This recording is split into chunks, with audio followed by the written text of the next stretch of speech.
तो बनाएंगे, फायरिंग हुई अनार यार अनार।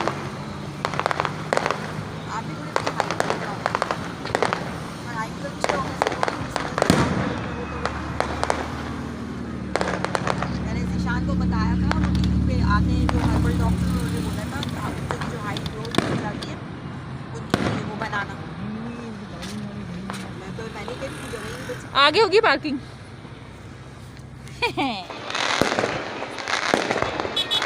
इनको 2023 बेचना चाहिए था।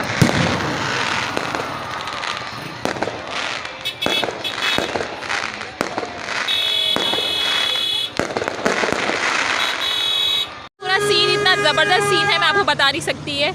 इतना मज़ा आ रहा है, हम लोग इतना एंजॉय कर रहे हैं। ये सीन देखिए आप, इतना ज़बरदस्त सीन है। ये पूरी पहाड़ी काट के इन्होंने बनाया हुआ है। यहाँ पे पूरी पहाड़ी काट के इन्होंने बनाया। ये व्लॉग मैंने आपके लिए बनाया है।